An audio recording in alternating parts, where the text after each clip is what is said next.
Hi, everyone. Judge Andrew Napolitano here for Judging Freedom. Today is Thursday, May 12, 2022. Back by popular demand, far and away the most popular of Judging Freedom's guests when he left the Marine Corps, Major Scott Ritter, now happily, publicly, Mr. Scott Ritter, former United Nations weapons inspector, true expert and courageous human being on the nature of war today and the harm that it causes beyond those in the battlefield. Scott, it's always a pleasure. Welcome back to the program. Well, thank you very much for having me. You're one of the first to say, along with our friend who shares your views and mine and those of most of the folks watching us, Phil Giraldi, who left the CIA for similar reasons that you left the Marine Corps, that the war is over, that the Russians have won, that there's nothing the Ukrainians can do, and that the more aid we give to the Ukrainians, the more innocent people will be killed. Fair summary of what you've said. It is a fair summary of what I've said. Has anything changed since you last spoke to us, which was about 2 weeks ago? Has the situation gotten worse for Ukraine, worse for the Russians? Is President Putin ill, like the media is hinting, or well, I'll get into where that's coming from in a minute. But the battlefield, does Ukraine still have its back to the wall? There's no doubt that Ukraine has its back to the wall. There's also no doubt that $53 billion is a lot of aid, and while all that aid hasn't been presented to Ukraine, a significant amount of it has.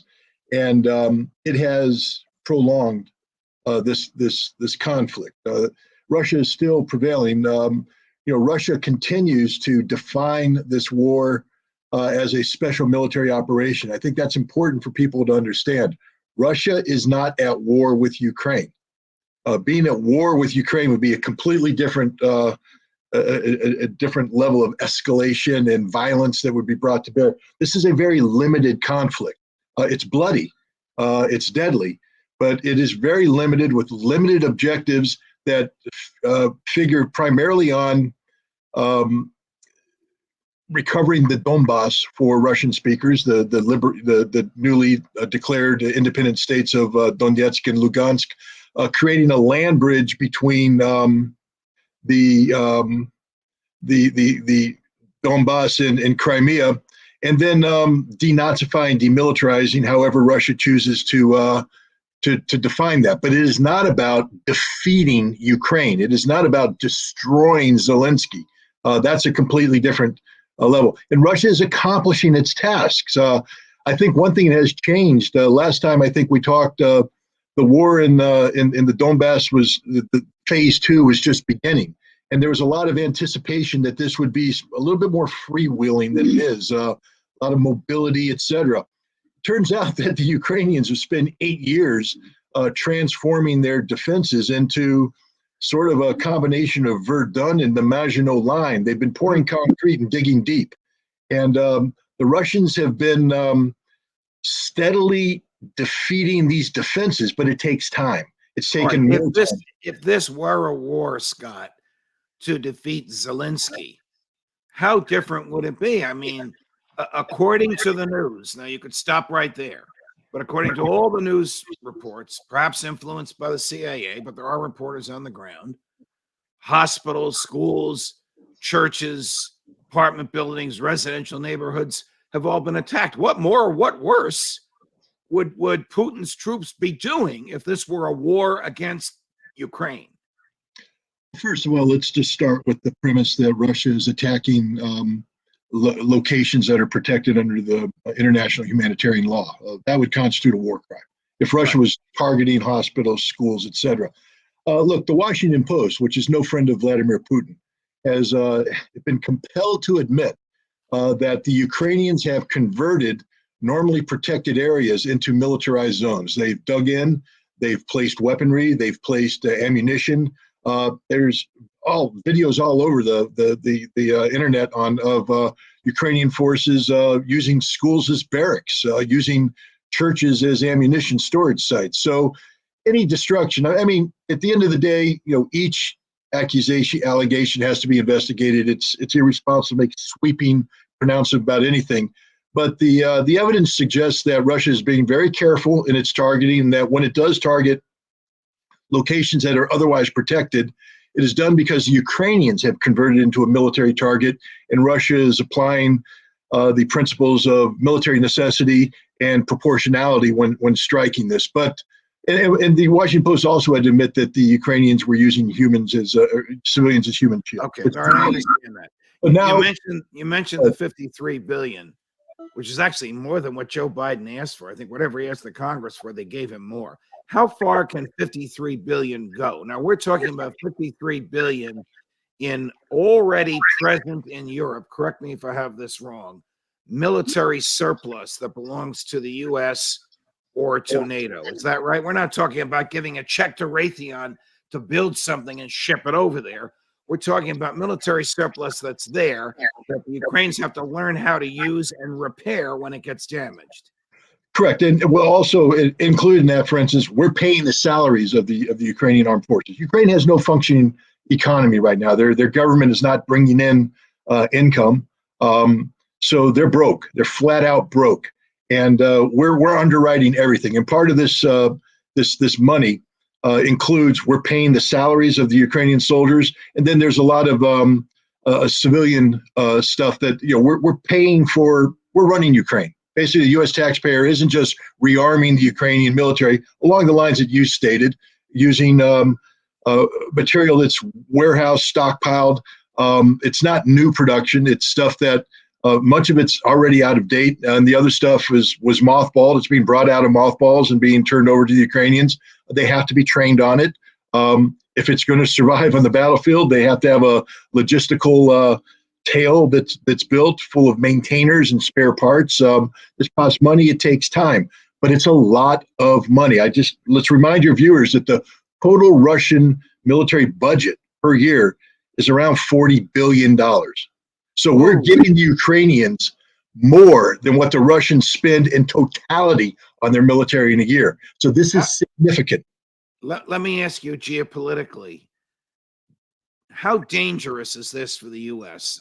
Stated differently, does Anthony Blinken, the Secretary of State, and I don't expect you to be in his brain, but you know the way these people think, does Lloyd Austin, former four-star general, Secretary of Defense, does the President of the United States, whatever you think of him, appreciate and understand how deeply we are in this? And do they appreciate how Vladimir Putin appreciates how deeply we are in this? This is the first time I've heard anybody say we are financing the Ukraine military and government, that they are dead broke and we're paying their salaries. So meals ready to eat, the infamous meals that guys in the military joke about, that stuff's coming from us. Everything's coming from us. How dangerous is that to drag us into a World War III like scenario? This is the most dangerous situation I've experienced in my life. I'm 60 years old. I've been through the Cold War. I was around in the 80s when I helped implement the Intermediate Nuclear Forces Treaty, which got rid of nuclear weapons in the late 1980s. Another time when we were on the cusp of stepping off into the nuclear abyss. This is far more dangerous than that. I know that Blinken, Lloyd Austin, Biden, and others like Jake Sullivan, the National Security Advisor, have all said they don't want to go into World War III, and they articulate why, that it could mean nuclear war, which is the end of the world. And yet they are embarked on policies which are heading us only in that direction. There is no de-escalation. There is no off-ramp. All we are doing is ensuring that Ukraine will be destroyed as a nation, because Russia cannot continue this special military operation indefinitely with that kind of resources coming in. At some point in time, Russia will have to escalate. And escalation means, right now Zelensky's hosting people, Zelensky's having teleconferences. Zelensky will die. His government will die. Ukraine will be annihilated, not nuclearly, but all the civilian infrastructure that's been avoided will be targeted. And it's not just this. Finland's talking about joining NATO. What part of Russia will not allow the eastward expansion of NATO. Do the Finns and NATO not understand? Russia today has said there will be a military technical solution to this. That's the same language they use with Ukraine. This means Russia will go to war against Finland and Sweden. Can Russia fight a war on two fronts? I mean, Ukraine and Finland are nowhere near each other. Well, first of all, again, Ukraine's not a war. It's a special military operation. Russia would have to mobilize. Russia would have to mobilize, general mobilization, put 1.5 million to 2 million men under arms, train them, equip them, be ready to roll by this summer. And I believe that's the direction that Putin's going to. He has no other option. NATO's giving him no other choice. Let me ask you if your former colleagues in intelligence have shared with you any information about Putin, his mental state, his physical state, his political strength. Has any of it deteriorated since this thing has gone on for 4 months rather than for a couple of weeks as he had hoped? I don't have a direct line to people in the intelligence community about Putin, but I will say this. The people that are in the intelligence community today who are in a position to talk about Putin don't know what they're talking about. They don't study Putin. They study the cartoon character they've created of Putin. They view him in a way that's unrealistic and totally detached from reality. So any assessment that comes out of the intelligence community today about Putin, I would take it with a heavy grain of salt. Okay. My intrepid producer, I don't know how he did this, found this guy called Matthew Van Dyke. Matthew Van Dyke is the founder of the Sons of Liberty International. He's a soldier of fortune, an American, on the ground in Ukraine. We had hoped to have him on earlier, but he's in some, so we could have a tape for you. But he says he's in some area where there's no internet. We said to him that our military expert, Scott Ritter, says this is a lost cause. The Russians have won. The Russians will win. We're just prolonging it. Russia will be eventually victorious. Here's what Matthew said in response. I believe it's quite the opposite. Russia cannot resupply as well as Ukraine with support from the West and cannot sustain a long-term conflict with sanctions. Now, Scott, I don't know this fellow. Gary found him. We believe he's being truthful. We looked up Sons of Liberty International. They train civilians to fight military style. They also aid in the training of military. He says he's on the ground. He has an entirely different picture from you. He may have a financial interest in that. I don't know. What do you say about this? I'm not going to denigrate the gentleman. He's doing what he believes is right, etc. I will say that I don't understand how he thinks Ukraine is resupplying better than Russia. Russia, even though they only spend $40 to $45 billion a year, has been stockpiling ammunition, materiel, et cetera. So when Russia, for instance, generally mobilizes, they'll fall on equipment that they've all trained on, that they're logistically prepared to use, and it's sustainable. They're using ammunition that is common to the weapons being used. Ukraine is right now being provided by the West 5 different kinds of artillery. 5 different kinds of artillery, all of which require different levels of training, different levels of maintenance, different kinds of ammunition. That is a logistical sustainability nightmare. You will not find a logistician in the world that would recommend this course of action. So not only that, but Ukraine then has to bring this stuff with minimal levels of training to the battlefield and seek to incorporate it in a hostile environment where the Russians are actively searching them out and destroying them. God bless Mr. Van Dyke. I disagree with what he's doing. I don't believe it's good for Ukraine, him, or the United States.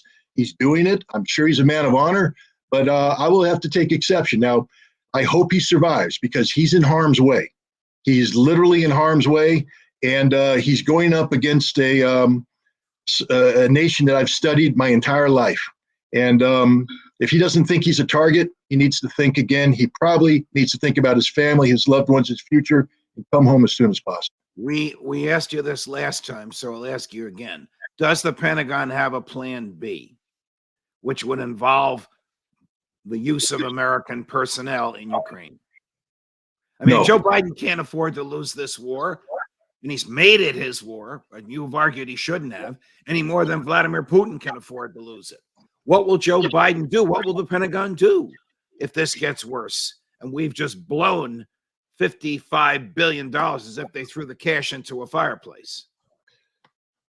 I think that Joe Biden is willing to fight this conflict to the last Ukrainian, and that's the direction he's heading. Ukraine is going to suffer horrific losses. The danger isn't Ukraine getting out of control. I mean, Joe Biden has shown he's fully capable of walking away from lost causes, such as Afghanistan. And I believe Ukraine left in a vacuum will be a lost cause. The real danger comes if,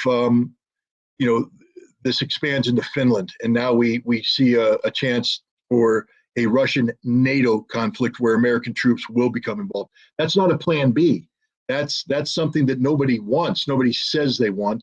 Nobody should want.